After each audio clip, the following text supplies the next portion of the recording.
Un grupo de asociaciones civiles ha lanzado una campaña que se llama Más para Ver. Dicen que es un llamado a una reforma democrática en telecomunicaciones. ¿Qué es una reforma democrática en telecomunicaciones? Vamos a conversar con Purificación Carpinteiro, diputada del PRD, especialista en telecomunicaciones. Purificación, buenos días. Gracias por tomar esta llamada. Buenos días, Lupita, Sergio, ¿cómo están? Muy bien, ¿tú qué tal? En el fragor de la batalla. En el fragor de la... Bueno. Purificación, cuéntanos, ¿qué es Más para Ver y qué es una reforma democrática en telecomunicaciones? Bueno, esta iniciativa que tomó la Asociación Mexicana del Derecho a la Información, obviamente es una iniciativa para sacar a la sociedad de las calles, para de alguna manera hacer que la sociedad esté atenta a lo que anticipamos va a ser la gran reforma a un sector que por más de 2 décadas, 25 años, de 1996 que salió la ley de telecomunicaciones, no ha sido de ninguna manera legislado. Y se han dejado que los intereses de los grandes grupos que acaparan los mercados, diferentes mercados, sean los que rijan y no los intereses de la nación. Entonces, la iniciativa de la MEDI es una iniciativa de sacar, más de hacer conciencia en la sociedad de la necesidad de tener esta reforma, de la importancia de tenerla y de elevar el costo político de los partidos en caso de que por alguna razón el Pacto por México no dé lugar a una reforma de telecomunicaciones que esté o que cumpla con los atributos que debería cumplir una verdadera reforma de fondo, ¿no? Lo que pasa es que para mí democracia es el gobierno por el interés de la mayoría, el gobierno de las mayorías, lo cual me indicaría que lo que se busca es una reforma que le dé la razón a quienes más rating tienen. ¿Es eso lo que están buscando con la democratización? Pues mira, no sé qué es lo que ellos interpretan por democratización. En realidad, yo también coincido contigo, la palabra democracia tiene otra connotación. En realidad lo que ellos buscan es pluralidad y de hecho viene en su campaña, ¿no? Más para ver, o sea, pluralidad. El hecho es de que hoy por hoy, como tú sabes, existe una concentración tanto en el sector de las telecomunicaciones, específicamente hablando del mercado de telefonía, con Telmex por un lado en la telefonía fija y Telcel en la telefonía móvil, y por el otro lado, pues obviamente en la parte de televisión, con una televisora como Televisa, que concentra más del 70% del mercado de televisión abierta, sin contar todo lo que concentra en materia de televisiones televisión de paga. Entonces, el hecho es de que lo que se buscaría es una reforma que generara más competencia en el mercado. Eso es lo que se buscaría, ¿no? Exactamente. No solamente más competencia, porque, por ejemplo, la MEDI sacó 21 puntos que serían como requisitos mínimos que debería contener una reforma profunda al sector de las telecomunicaciones. Y entre esos puntos la MEDI incluye la necesidad de una verdadera televisora pública, que no necesariamente esté manejada por el Estado o por el gobierno, sino al revés, por organismos ciudadanos, ¿no? Entonces, no nada más estaríamos hablando de la competencia comercial per se, sino por lo menos lo que está diciendo la MEDI, y en eso coincido yo totalmente con sus principios, y bueno, como en casi todo, y lo que están buscando es que haya diversidad, que existan diferentes voces, que no necesariamente tenga que ser una competencia por el rating, sino una competencia por los contenidos, en donde pues habrá segmentos de la población que buscarán contenidos que pues son de mayor calidad, más culturales, que no necesariamente son los que buscarán la mayoría, ¿no? Porque sabemos que la mayoría desafortunadamente se irá por los programas baratos y fáciles, ¿no? Purificación, se habla de que están tratando de que se incluya una reforma para el país que no sea secuestrada por los partidos políticos. ¿Tú ves que la situación ahí adentro, donde están tus compañeros legisladores, sea en este sentido de secuestrar, de cada quien poner en esta reforma sus propios intereses? Yo diría que eso es lo que en las negociaciones se está tratando de impedir, que efectivamente se trate de que los reguladores o quienes vayan a estar a cargo de las instituciones que vayan a regular esos sectores estén partidizados. O sea, que no atiendan ni a intereses de partidos políticos, ni tampoco atiendan a los intereses de los propios regulados, porque el problema que hemos tenido hasta la fecha es órganos capturados por los propios entes regulados. O sea, para todos los efectos prácticos son personeros de los mismos regulados quienes ocupan las posiciones que los tienen que regular, ¿no? ¿Cómo estás viendo hasta este momento la reforma de telecomunicaciones que se está planteando? Sé que se está manejando en secreto. También entiendo las razones, hay muchas presiones por todos lados, pero ¿cómo estás viendo lo que se está manejando hasta este momento? Y, en todo caso, ¿qué piensas que debería incluir esta reforma? Mira, por lo que yo he podido ver, por todos los documentos que se han publicado, la verdad es que, bueno, primero, los documentos que se han publicado como la supuesta reforma, y que he visto varias versiones, eso, más lo que serían los compromisos establecidos en el Pacto por México, que yo entiendo como compromisos mínimos, es decir, eso es lo mínimo que puede contener porque eso ya lo acordaron, pues yo te podría decir que estaríamos enfrente a una verdadera revolución de un sector que la verdad tendría que haber sido revolucionado hace más de 15 años, ¿no? Entonces, para mí esto no solamente es algo que es loable, porque lo es meritorio, sin duda.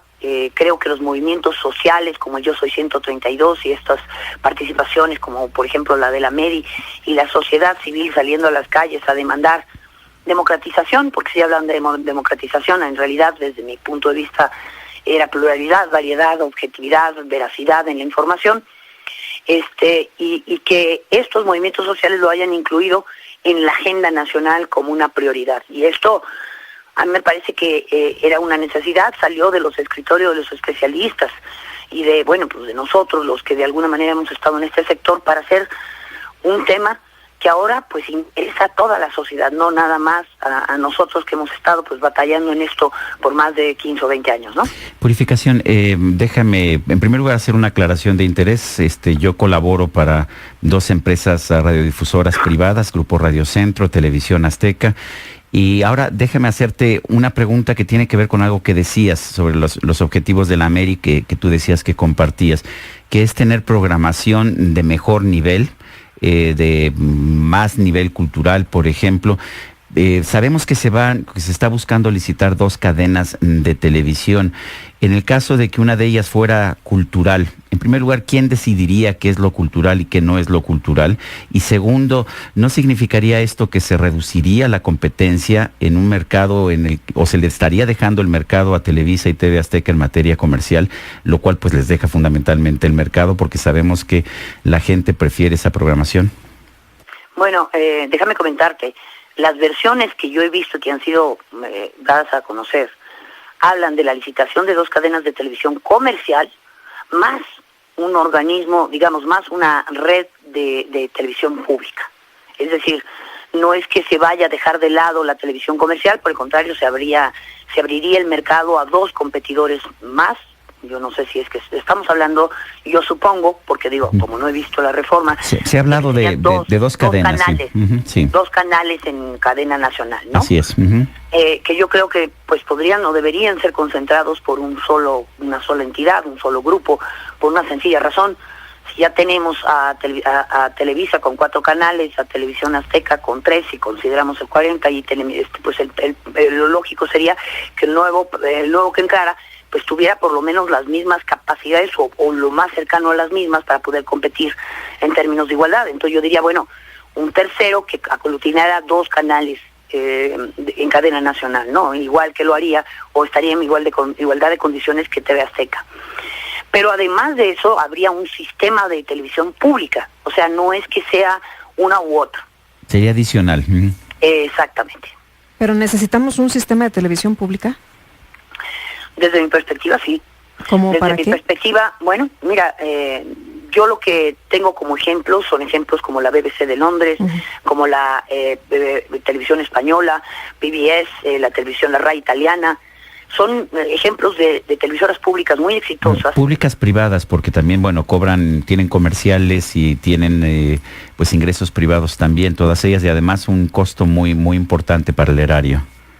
Bueno, de hecho, parte de lo que se está hablando es precisamente cómo es que en última instancia estaría siendo financiado este esfuerzo, pero que con independencia de todo garantiza lo que al final de cuentas creo que es lo que la sociedad mexicana requiere, sobre todo una sociedad que está tan pegada a la pantalla, es decir, lamentablemente nuestra población es una población que no lee y que fundamentalmente se informa a través de la radio y la televisión. La televisión pública sería quizás tendría una base, digamos, en el canal 11 o en el canal 22, que tienen programaciones distintas, pero que son programaciones culturales.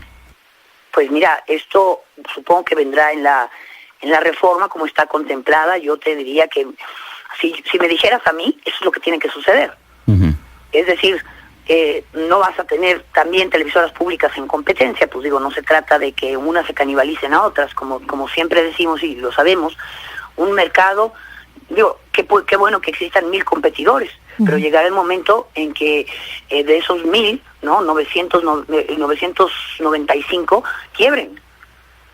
Entonces digo, el mercado tiene un cupo, tiene un número de cadenas de televisión que podrán tener un nivel de audiencia razonable. Hay que garantizar que haya una audiencia, que haya un verdadero contenido cultural de calidad para que pueda tener una verdadera audiencia, como sucede en el caso de la BBC de Londres y de todas estas otras que yo ya puse como ejemplos, ¿no? Uh-huh.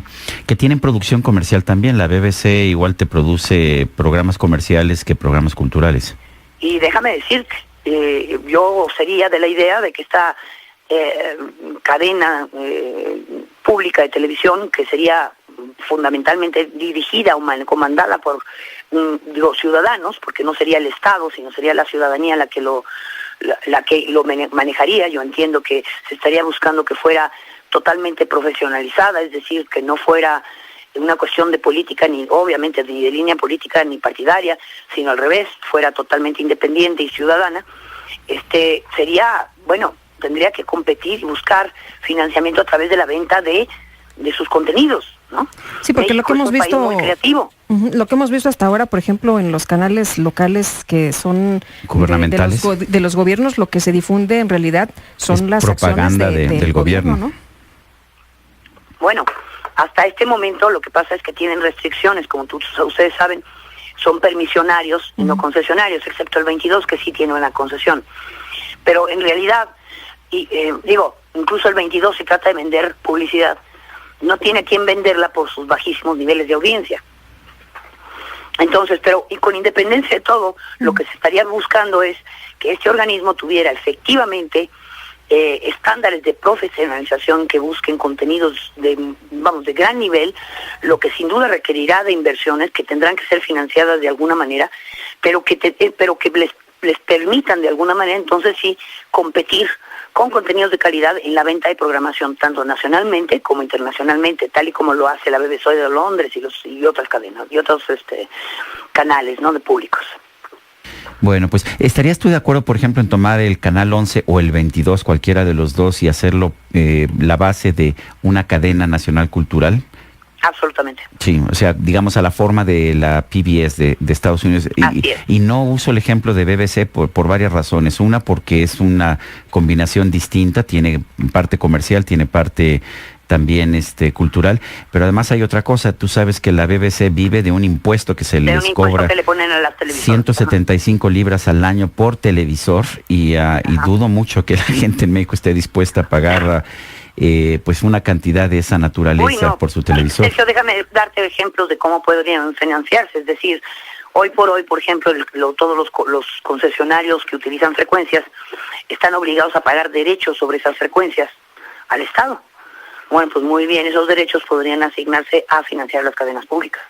Entonces no necesariamente es un impuesto que se le tenga que añadir a los ciudadanos, sino al revés, es simplemente recursos que el erario tendría que destinar para que se financie a esta entidad, ¿no? O sea, que financien a su competencia. No, a ver, vamos a ver. Las cadenas de televisión tienen que pagar esos derechos por usar frecuencias que son bienes de la nación. Entonces aquí no hay financiamiento de las empresas, en todo caso es el Estado el que financia, porque pues tendrían que pagarlo de cualquier manera, ¿no? Bueno, pues muy interesante, Purificación, como siempre, gracias por tomar nuestra llamada, y creo que estaremos discutiendo mucho. Me gustaría que una vez que tengamos ya una ley concreta que podamos discutir, pudiéramos discutirla también contigo al aire. Bueno, será para mí un placer como siempre. Ya sabes, Lupita, Sergio, los quiero tantísimo. Muchas gracias, Purificación. También te apreciamos y siempre nos gusta escuchar tus puntos de vista. Les mando un abrazo. Gracias, Hasta luego, Purificación.